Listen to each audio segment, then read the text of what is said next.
Olá, começa agora o programa Um Contra Um.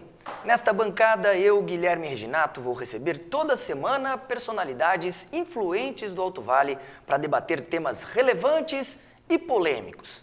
O meu objetivo é extrair do entrevistado aquilo que ele não costuma dizer, para que você possa conhecê-lo ainda melhor.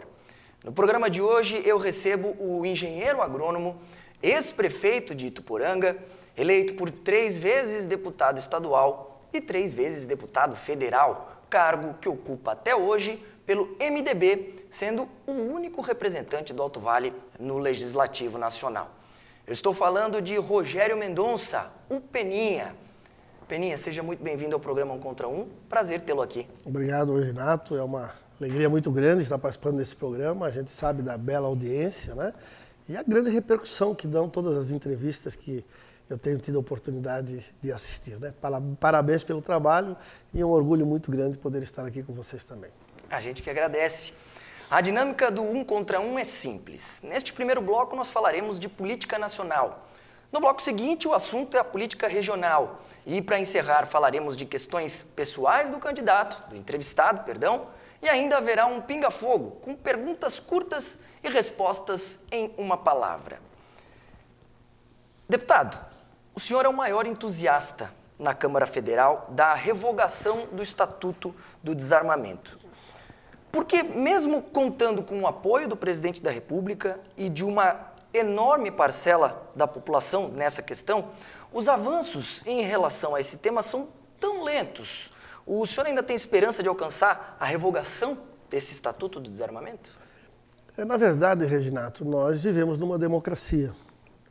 E qualquer mudança para ocorrer em relação a qualquer tema, ele vai depender de termos a maioria, tanto na Câmara como no Senado, ou seja, no Congresso Nacional.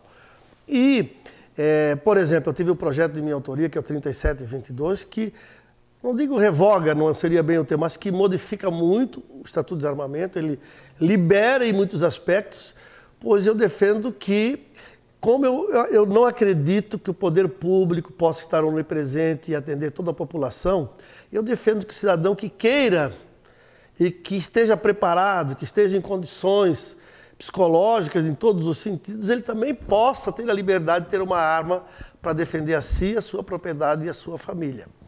Agora, o meu projeto, por exemplo, que foi discutido numa comissão especial, ele não avançou porque nós não tínhamos os votos. Prova disso é que o presidente Bolsonaro, que participou comigo em muitas audiências em todo o Brasil, inclusive em Santa Catarina, ele veio 5 vezes, esteve comigo em Pomerode, Jaraguá do Sul, Joinville, Blumenau 3 vezes, Chapecó, onde nós fomos discutir o Estatuto do Desarmamento.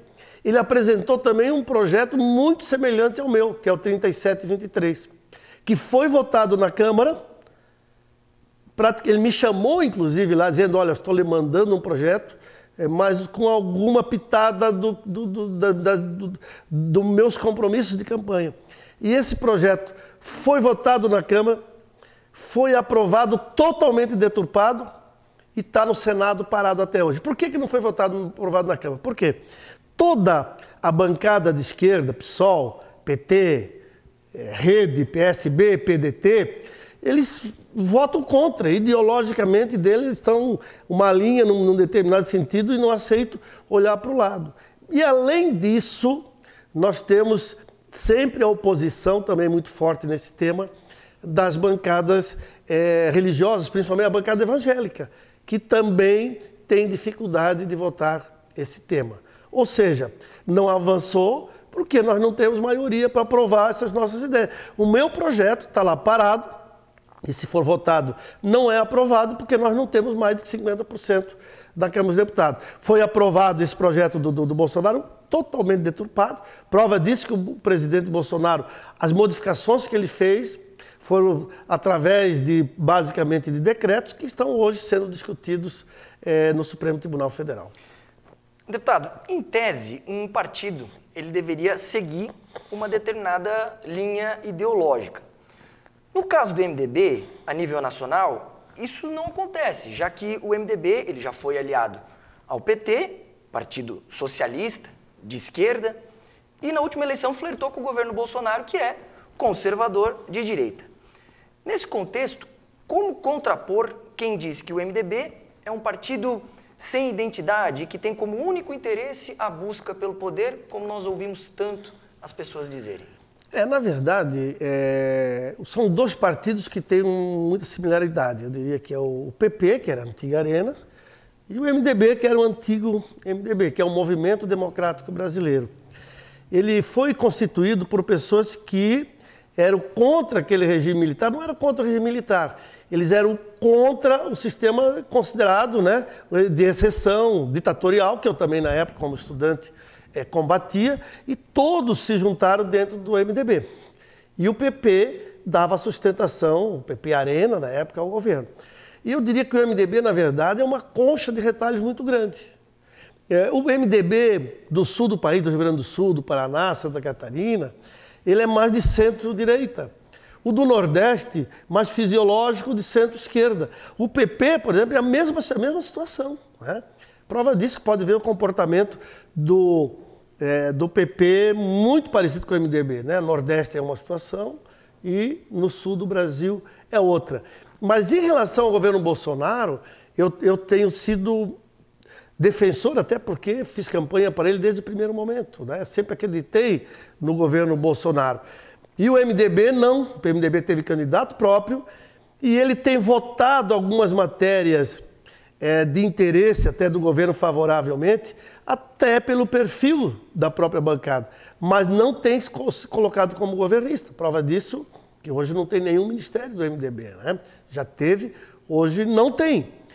Numa conversa, inclusive, que eu tive recentemente com o Bolsonaro, quando eu vim de Brasília para Santa Catarina, ele me dizia que o ano que vem devem sair em torno de 16 ministros que devem concorrer a cargos eletivos e tem que se desincompatibilizar.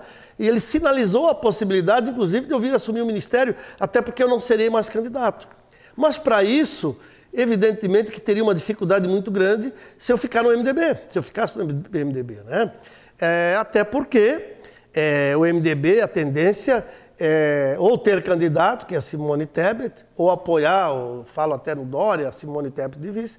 É muito improvável o MDB estar com o Bolsonaro na próxima eleição, né? Eu quero estar com o Bolsonaro.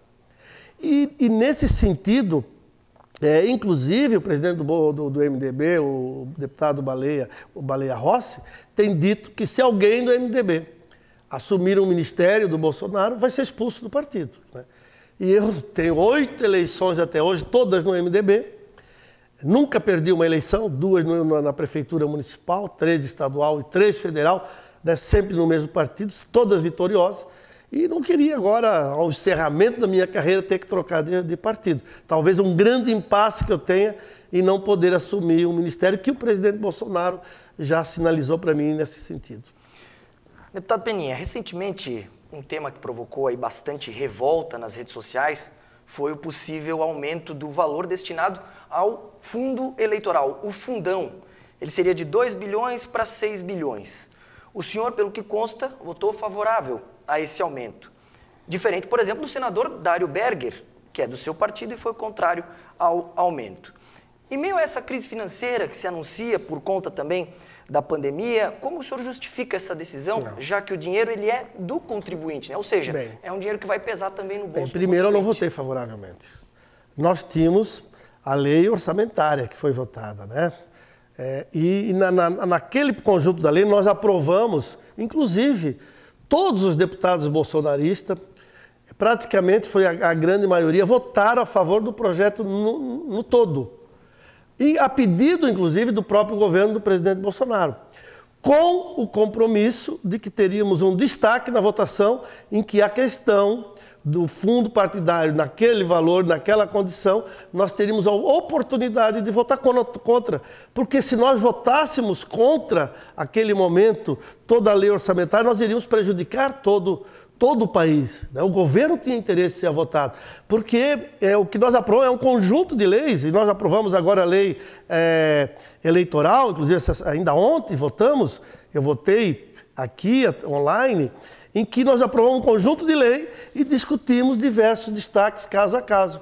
Só que na hora da votação desse destaque que foi apresentado, o presidente da Câmara naquele momento, o deputado Marcelo do Pará, ele votou por aclamação, ou seja, não houve uma votação nominal daquele destaque. Portanto, eu e outros deputados de Santa Catarina, de forma alguma, eu votei favoravelmente. Eu não tive a oportunidade de votar nominalmente o destaque. Ou seja, o senhor não concorda com o aumento? Eu concordo que tenha que ter realmente fundo partidário, né?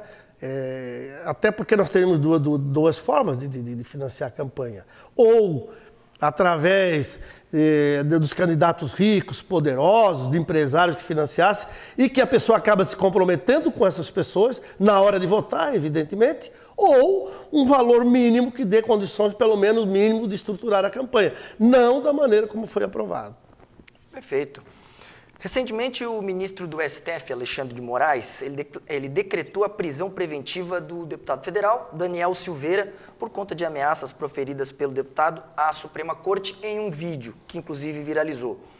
O senhor foi contra essa prisão quando deu seu voto na Câmara. Significa que o senhor concorda que existem abusos por parte do Poder Judiciário, inclusive um certo ativismo judiciário aí por parte do STF? Sem dúvida, Reginato. Infelizmente, no Brasil, o Supremo Tribunal Federal é o poder mais suspeito de todos. E é fácil de entender isso. Eu vou dizer, por exemplo, o Barroso, o ministro Barroso. Quem é que colocou ele lá? Foi a Dilma, né?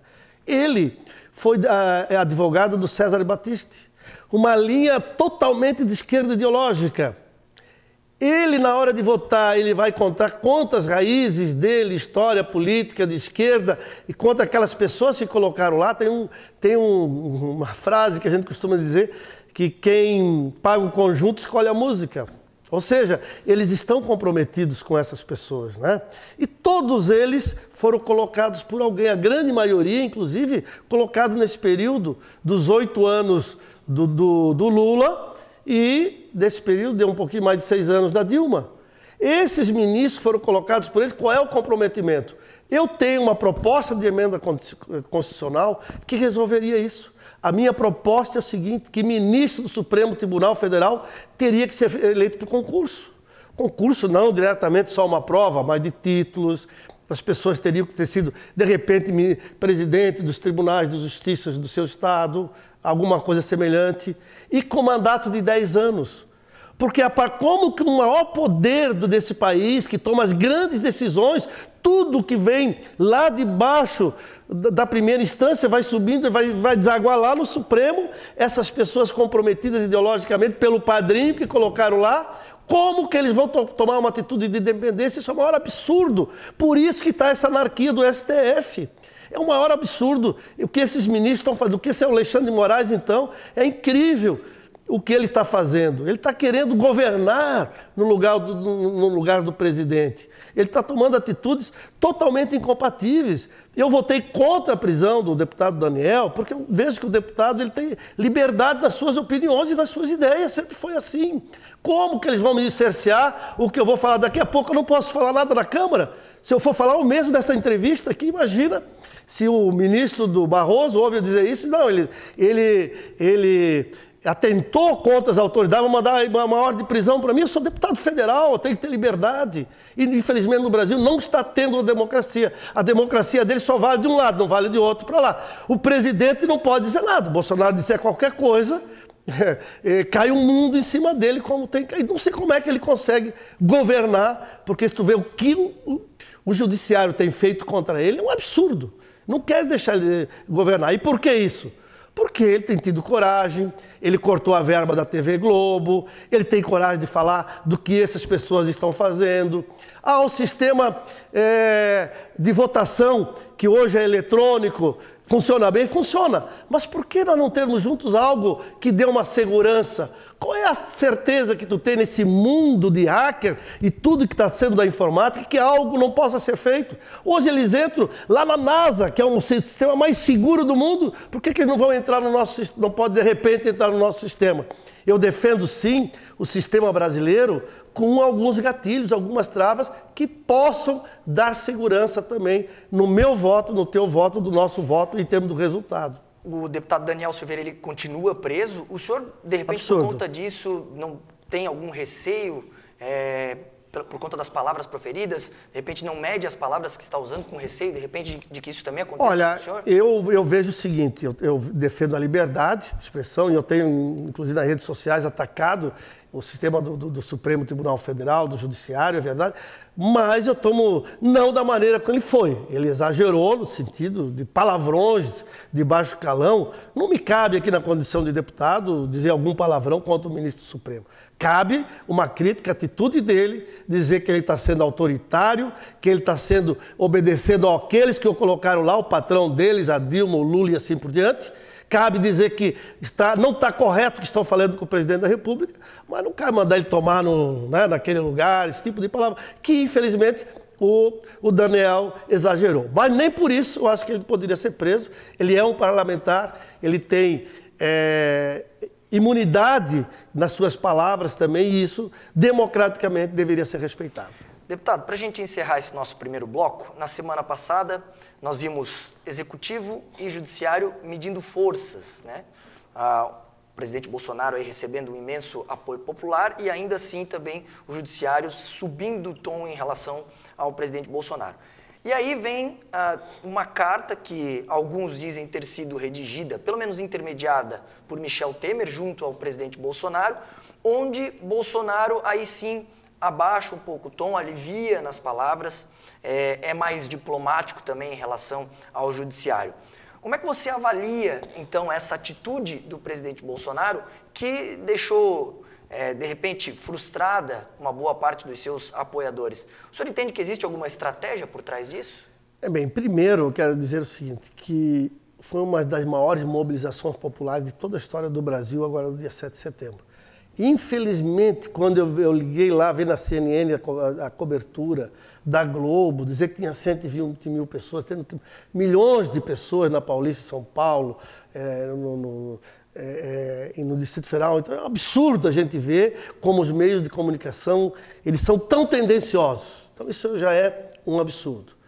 Agora, a gente sabe, eu conheço muito bem o presidente Bolsonaro, eu sou amigo pessoal dele, eu tenho liberdade de falar com ele, inclusive já tive a oportunidade de visitá-lo, onde me lembro um dia eu levei lá me recebeu na biblioteca com ele, entreguei a imagem da Santa Paulina, né, no sentido de que ele pudesse ajudá-lo a fazer um bom governo. Eu dizia, presidente, o senhor compra briga desnecessária, né? O senhor briga com tipo Pancho Villa, com os moinhos de vento sem necessidade.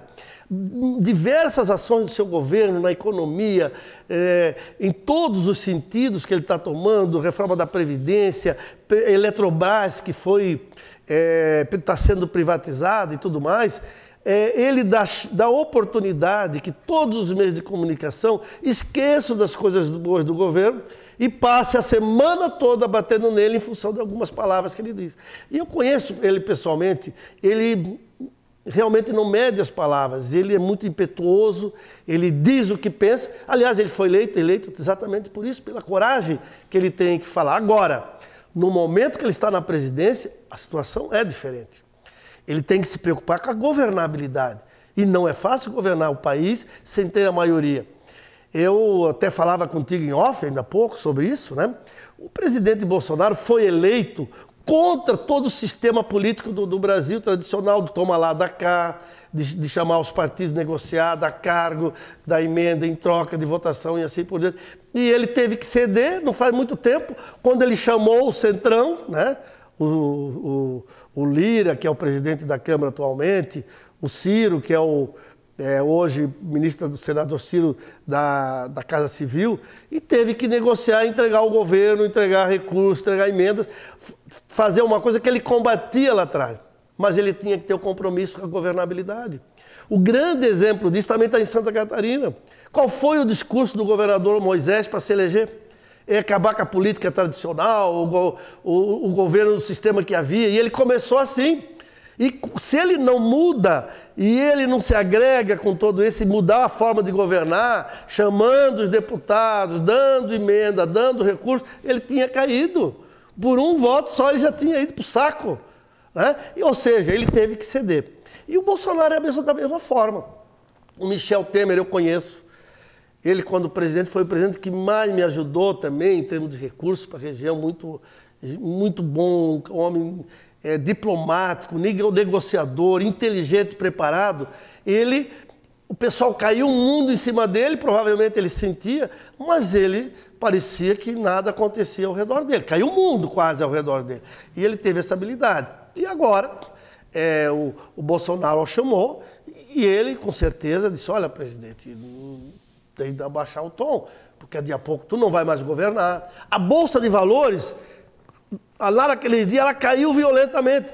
Se tu for olhar a curva da Bolsa de Valores, no dia que ele deu aquela carta dando uma amenizada na situação, ela já elevou, porque a responsabilidade dele não é a coragem só dele. Tudo que ele diz se reflete na economia, no emprego de milhões de brasileiros, que ele tem que ter esse cuidado. E ele teve essa sensibilidade de recuar em alguns pontos para poder ter governabilidade. Porque o que as pessoas não falam também, o Brasil tem problema do combustível, tem problema Eles estão analisando o Brasil numa ótica de normalidade. Uma ótica de que como nós tivéssemos tudo numa situação normal. Nós estamos saindo de uma pandemia, estamos dentro de uma pandemia em que o Brasil, o mundo parou. E ele, inclusive, defendia, vamos ter cuidado com a saúde, que é importante, eu também sempre defendia isso, mas vamos ter cuidado com a economia, porque vai se refletir lá na frente. Todos também se refletem, eles estão pensando que o Brasil estava... Ele é o culpado de tudo. A pandemia, pelo jeito, é ele que é o culpado. Não é.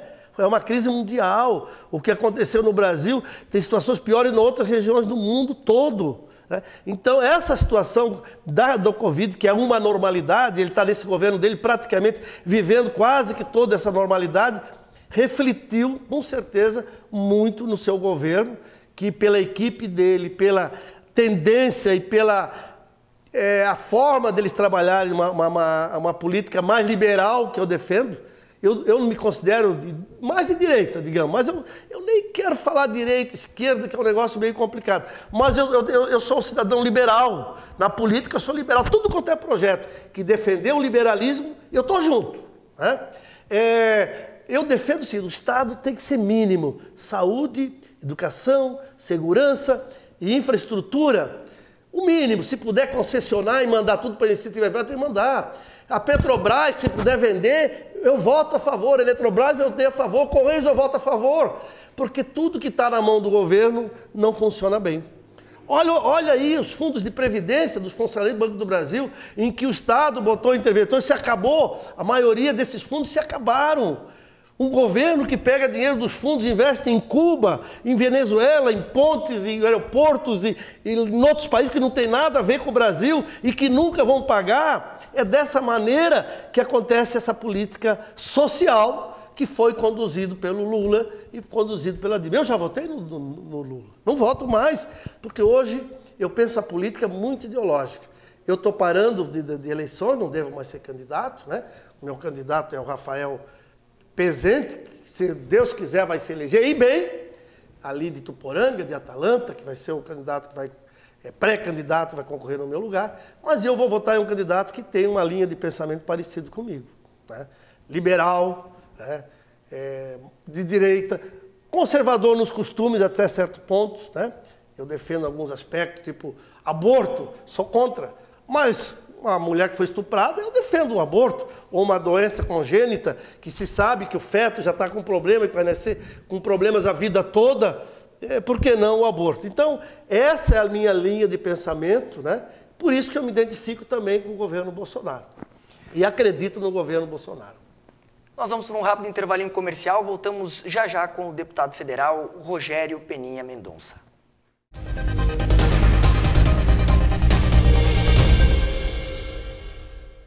Na Forro Sul, você encontra forros de PVC, tradicional ou amadeirado, além de guarnição, rodapés e rodameios, com a opção de colocação com mão de obra especializada.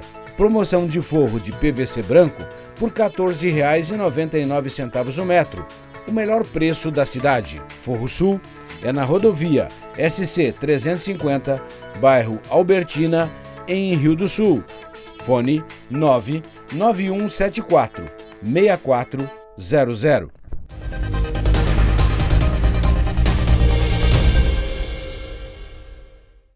Programa programa Um Contra Um de volta, hoje recebendo o deputado federal Rogério Peninha Mendonça, do MDB, ele que é o único representante do Alto Vale na Câmara dos Deputados a nível federal. Deputado, o senhor teve uma trajetória ascendente na política estadual e nacional. Vejamos. Em 98, o senhor foi eleito pela primeira vez como deputado estadual com 25 mil votos. 4 anos depois, em 2002, o senhor é reeleito, votação crescente, 35 mil votos. Em 2006, mais uma reeleição para a LESC, dessa vez com 55 mil votos. Aí, em 2010, o senhor chega à Câmara Federal com uma votação muito expressiva, 110 mil votos. E 4 anos mais tarde, alcança o auge eleitoral com 137 mil votos. Entretanto, deputado, na última eleição, em 2018, os seus votos caíram aí praticamente pela metade, onde o senhor foi eleito com 76 mil votos. Como o senhor se sentiu em relação a esse resultado? Há quem diga que o senhor se sentiu bastante frustrado. É verdade? Num primeiro momento, sim, né? Mas aí tu tem que entender a lógica disso tudo. Essa política foi uma política de renovação. O eleitorado era contra a política velha, Bolsonaro defendendo política nova, Moisés política nova e contra a política velha. Então, os políticos mais tradicionais, eles sofreram, né? Pode ver que a maioria dos políticos, né, tradicionais tiveram dificuldade. E a votação, de modo geral, por exemplo, do eleitor, é que ele procurou votar, por exemplo, do 17. Ele ia lá, procurava quem é o número 17 aqui. Lá em Tuporanga, por exemplo, teve um médico que foi candidato pelo PSL e fez quase o dobro dos votos de mim lá na cidade onde eu moro. Por quê? Porque ela é a renovação. Eu, como tu disseste, eu estava na 8ª eleição. Vai dar 34 anos de mandato agora. É evidente que as pessoas já estavam me vendo como alguém, eu tenho 68 anos, como alguém que estava voltando da política. Essa eleição, acredito que ela vai ser um pouco diferente. Vai se procurar renovação também, porque isso é tradicional, mas não da forma como aconteceu. Então eu paguei esse preço. Mesmo sendo Bolsonaro, os votos pró-Bolsonaro eles não me viram. E outra coisa, o meu partido, o MDB, estava extremamente imaculado nessa eleição. Eu dou um exemplo para ti. Quem assistiu no programa de televisão e viu, ou mesmo no noticiário, depois tem lá na Bahia o Gedel Lima, com aquele apartamento cheio de dinheiro dele, roubando aquele dinheiro dele, ele do MDB. O MDB tiveram diversas marcas no Brasil todo. É lógico que eu sou diferente. É lógico que o MDB de Santa Catarina é diferente do MDB da Bahia, do Nordeste e assim por diante. Assim como o PP também é diferente e assim por diante. Mas tudo isso, sem dúvida, nos atingiu. Por outro lado também, eu lá no Congresso Nacional estava ao lado do Michel Temer. Né? Defendi, votei com o Michel Temer. E as pessoas estavam totalmente contra o Michel Temer. É um absurdo da época, o governo, com aquele problema da JBS, aqueles problemas todos. Eu me lembro da campanha, eu fui visitar a gente fez um trabalho sempre de corpo a corpo, fui visitar uma loja lá em Itaió, e uma pessoa não me deixou entrar, tu está ao lado do Temer, não pode entrar aqui. Né? E eu tenho certeza que foi um bom governo, Michel Temer. Hoje já estão querendo chamá-lo de volta, né? O próprio Bolsonaro chamou o Temer para dar conselho, né? Mas eu paguei todo esse preço, né? E também, por outro lado, foi bom para mim, né? Junto com a minha família, meus filhos,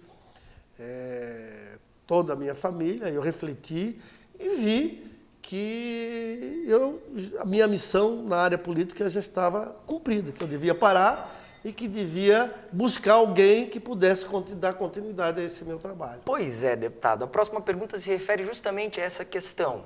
O senhor já anunciou que não mais vai concorrer à reeleição e que vai colocar, então, um substituto. Essa questão, pelo que me consta, ela tem gerado muita polêmica interna no MDB. Afinal, o candidato escolhido pelo senhor, o senhor, inclusive, já deixou claro aqui no programa, que é o seu assessor, Rafael Pezente. Enquanto outras lideranças do partido entendem que, por exemplo, Garibaldi Airoso, o Gariba, deveria ser o candidato.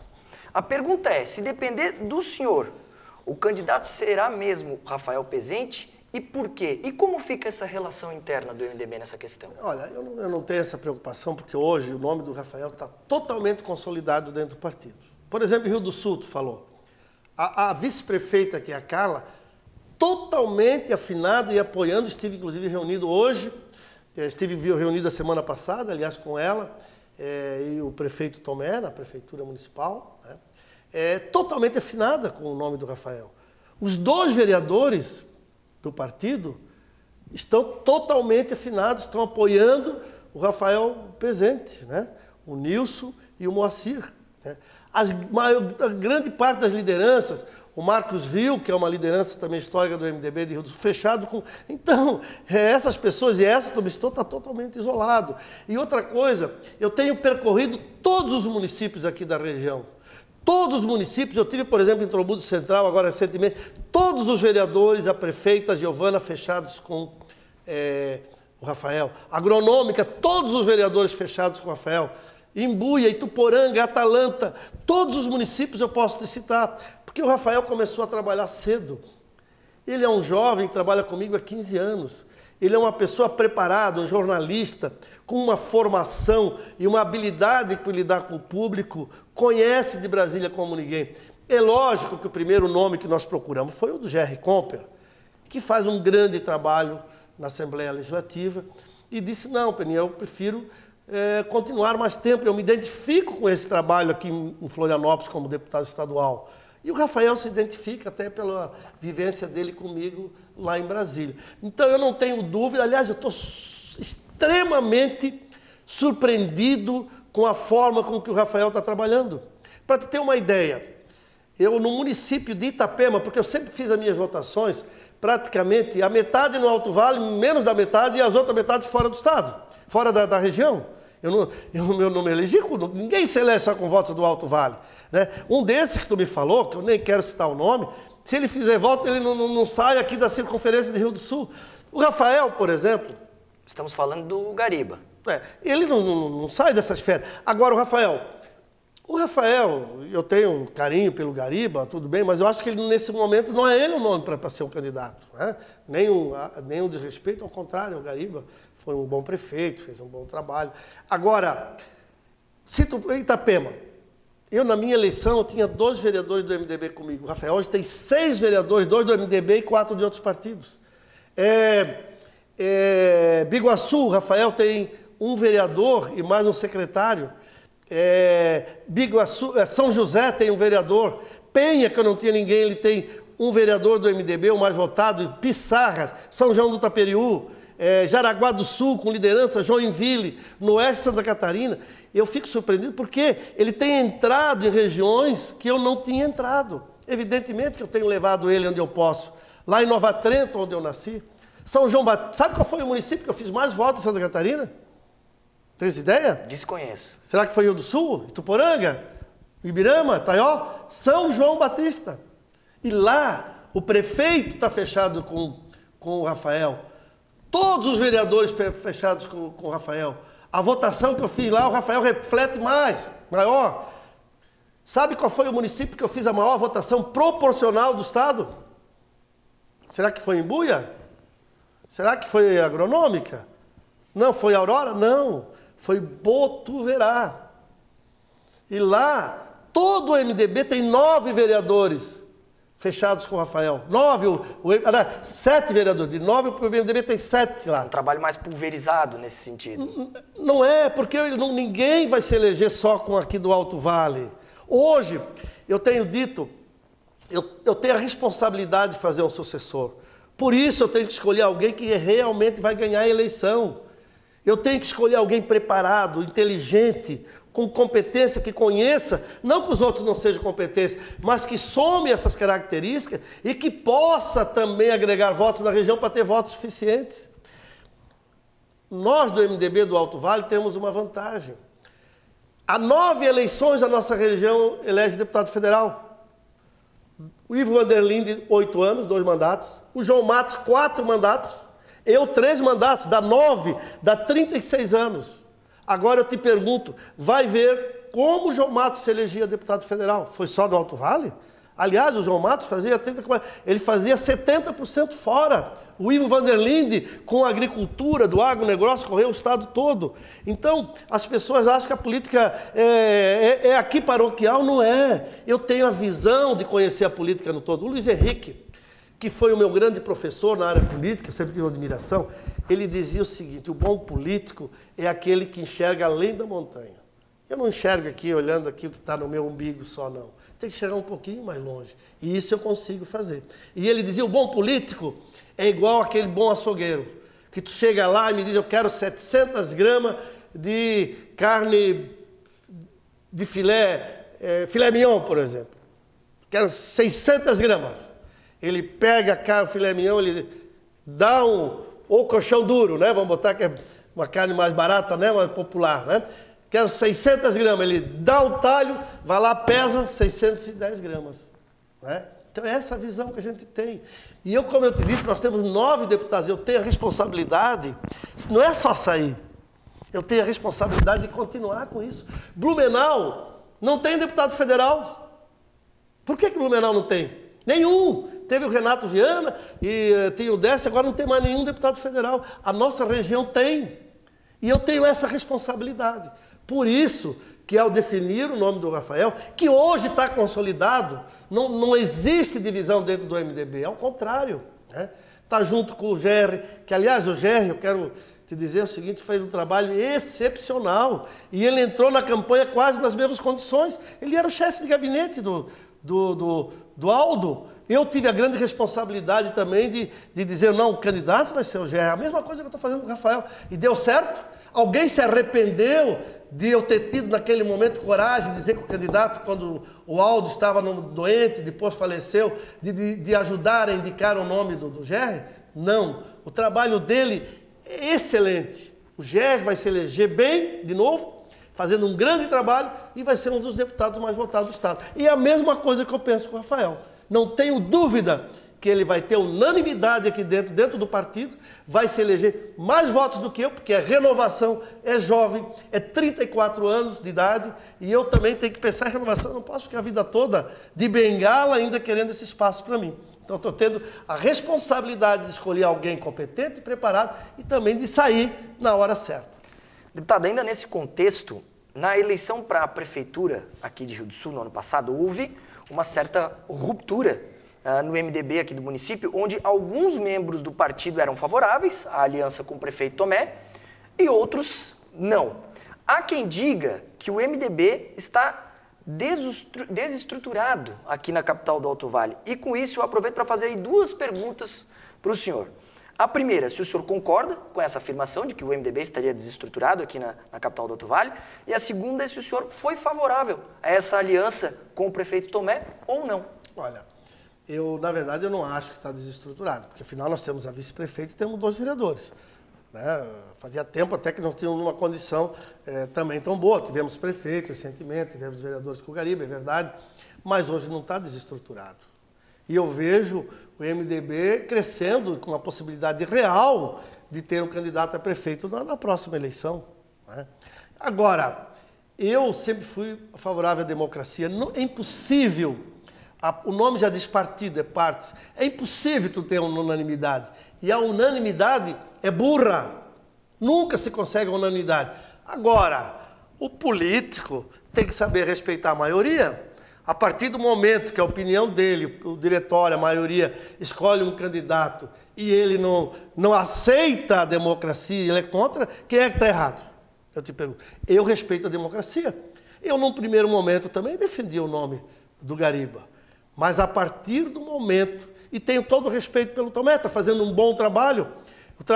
O Tomé foi um dos primeiros a iniciar me apoiando na época que ele era do MDB, vereador do MDB, apoiar a minha candidatura. Né? E sempre tive um carinho, e tenho até hoje pelo trabalho, uma admiração pelo Tomé. Mas a partir do momento, e eu tinha outro candidato, na verdade, até contra o Tomé, mas a partir do momento, na eleição anterior, eu trabalhei firmemente pelo Gariba. Fui em comício, palanque, ele mesmo afirma que foi o deputado que mais ajudei e mandei dinheiro para ele na administração dele, lá em Brasília. Agora, a partir do momento que o partido se reuniu no seu diretório, e eu não interfiro nas decisões partidárias, definiu que estava com o Tomé, que estava visto, eu estou junto. não é? Eu respeito as questões democráticas e nós temos que acatar. Agora, eu que estou errado que acato ou quem não acata? É só uma pergunta que eu faço. A gente vai para um rápido intervalinho comercial. Já voltamos com o programa Um Contra Um, recebendo hoje o deputado federal Rogério Mendonça, o Peninha.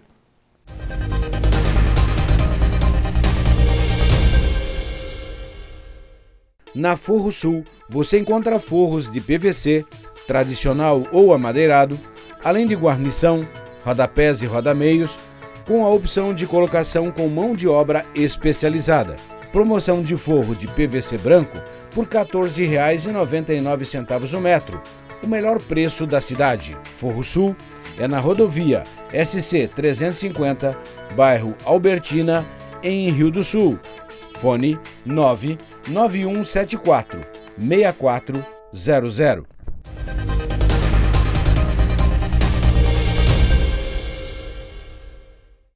De volta com o programa Um Contra Um, hoje recebendo o representante do Alto Vale na Câmara dos Deputados, a Câmara Federal. Estou recebendo, claro, o deputado federal Rogério Peninha Mendonça, do MDB.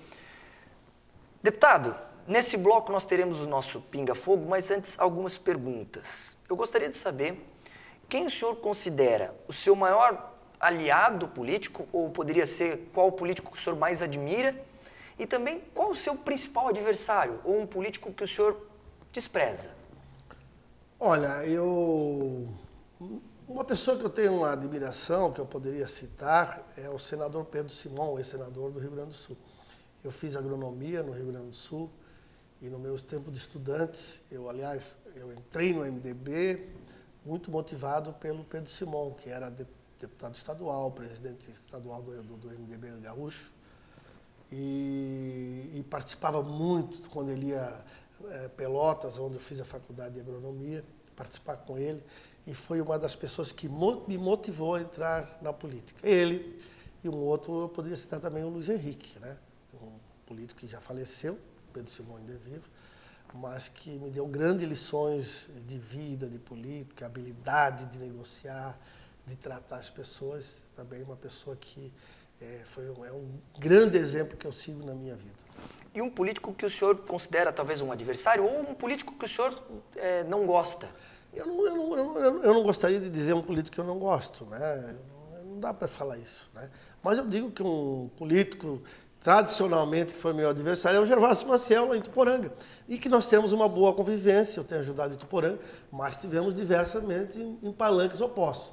Mas temos também a habilidade de sentar junto, de conversar. Eu tive a oportunidade de ajudá-los, inclusive na rádio dele, eu tive momentos que eu realmente tive uma ajuda muito importante numa situação que ele dependia lá do Ministério das Comunicações, que ele poderia ter procurado qualquer partido, qualquer deputado do partido dele me procurou para resolver e eu resolvi. Bom, o senhor já deixou claro que não deve permanecer como deputado. Eu gostaria de saber, nesses 8 mandatos que o senhor teve, 2 na prefeitura, um como vice-prefeito, outro como prefeito, 3 vezes deputado estadual e agora 3 vezes deputado federal. Qual o grande legado que o senhor entende que o senhor deixa, não só para o país, mas para a nossa região? Olha, eu deixo um legado muito forte em praticamente todos os municípios da região. Eu não tenho dúvida em dizer que eu fui um dos políticos que mais alavanquei. Aliás, as pessoas têm dito isso onde eu vou. Mais recursos, mais obras. Também como exemplo de vida, né, de político, e muitos projetos também de interesse do Brasil. Como agora, eu aprovei um projeto na Câmara, em que, sobre a questão do perímetro urbano dos municípios, as APPs, áreas de preservação permanentes, né, em que, por decisão do STJ, as APPs, as áreas de preservação permanente no perímetro urbano, tem que seguir o Código Florestal. E eu aprovei agora um projeto de lei de minha autoria, em que dá liberdade aos municípios legislarem sobre as questões ambientais dentro do perímetro urbano do município. 95% das cidades catarinenses foram construídas nas margens dos rios. E nós não podemos ter a mesma legislação lá de Imbuia para Manaus, Rio do Sul com São Paulo e assim por diante. Então, eu acredito que saio com a consciência tranquila de muita coisa boa realizada, de muito trabalho, ajudei a solidificar o MDB nessa região do Alto Vale. Olha o número de prefeitos que nós temos no Alto Vale, né? Olha o número de vereadores. O Gerry, eu, o Aldo, o João Matos, tivemos grande responsabilidade na construção do partido como ele é hoje na nossa região e outros municípios fora da nossa região também. E para a gente finalizar as nossas perguntas, deputado, nessas mais de 3 décadas na política, o que o senhor teria feito diferente? Deve haver alguma coisa, talvez, que o senhor, quando volta ao passado na sua memória, nos seus sonhos, talvez pense, poxa, isso talvez eu teria feito diferente. O senhor pode revelar para a gente? Olha, com certeza tem muitas coisas, né, que a gente poderia ter feito diferente, né? Alguns encaminhamentos que eu fiz em algumas situações, algumas pessoas que eu acreditei e que me decepcionaram, que também não são poucos na política. Um dos grandes problemas que a gente sofre na política é a ingratidão. Na hora que as pessoas precisam de ti, tu tá lá junto e tal, confia, e muitas delas depois nos decepcionam. Isso é uma coisa triste na política. Eu não gostaria de revelar nomes, mas com certeza eu acendi muita vela para defunto ruim, né? Também. E acertei muita vela, a grande maioria, para pessoas que estão aí fazendo grandes coisas na política, né? Mas com certeza tem muitas coisas que eu poderia rever, né? Que eu não conseguiria agora nesse momento tá colocando, mas evidentemente que tu não acerta tudo, né? Eu acertei muita coisa, mas também errei. Deputado, nós vamos agora para a parte final do programa 1 contra 1, é o nosso pinga-fogo. Eu vou citar aqui alguns nomes, pode ser de pessoas, algumas instituições. Eu gostaria de uma resposta curta, de preferência, em uma palavra que definisse para o senhor o que representa a palavra que eu vou citar. Combinado? Certo. Vamos lá. Michel Temer. Personalidade, coerência e habilidade política, principalmente. Jair Bolsonaro. Um grande líder, visionário em termos de política, com grandes projetos e um grande presidente também. Dilma Rousseff. Decepção. Lula. Passado. Alexandre de Moraes. Tristeza. Gerry Comper. Renovação com trabalho e de educação. Muita admiração por ele. Milton Obos. Amigo, um grande amigo. Gosto muito do Milton Obos. Governador Carlos Moisés. Carlos Moisés, eu votei nele, né? E acredito no governo dele. Está fazendo um bom governo decepcionado. Um governo com muitas realizações. É verdade que problemas na caminhada. Gariba. Gariba, um amigo. Rafael Pezente. Renovação com inteligência, com capacidade e com muito futuro. José Tomé. Um líder, bom prefeito. Gervásio Maciel. Um adversário. Lourinho. Um amigo também, um prefeito com uma grande convivência histórica, perdeu algumas eleições para mim, mas é um amigo. STF. Supremo Tribunal Federal. Este mesmo. Eu boto na mesma linha do Alexandre de Moraes. Tristeza com tudo que está acontecendo lá. Decepção. Deputado, cite uma qualidade sua. Gratidão. E um defeito. Teimoso. E para a gente finalizar, defina a sua vida política, a sua vida pública, em uma única palavra. É possível, deputado? Uma vida política. Pode ser duas? Pode. Missão cumprida. Maravilha, deputado Peninha. Muito obrigado por ter participado conosco, por ter aceitado o convite aqui do programa 1 contra 1. Prazer recebê-lo e poder também levar à nossa comunidade, à nossa audiência, as suas respostas para que conheçam um pouquinho mais a respeito do senhor. Eu agradeço, espero que tenha atendido as tuas expectativas, né? Espero que ninguém tenha sido decepcionado comigo aí, né? Estou saindo da política, é verdade, mais feliz com a minha história e mais feliz ainda pelo nome que eu estou escolhendo para ser o meu sucessor. Ao lado do Gerry Comper, farão ainda muito pelo Alto Vale. Gerry Comper e Rafael Pezzetti. Tá certo. Muito obrigado, então, ao deputado federal Rogério Peninha Mendonça, que participou conosco hoje do programa Um Contra Um. Eu volto na semana que vem com muito mais. Até lá.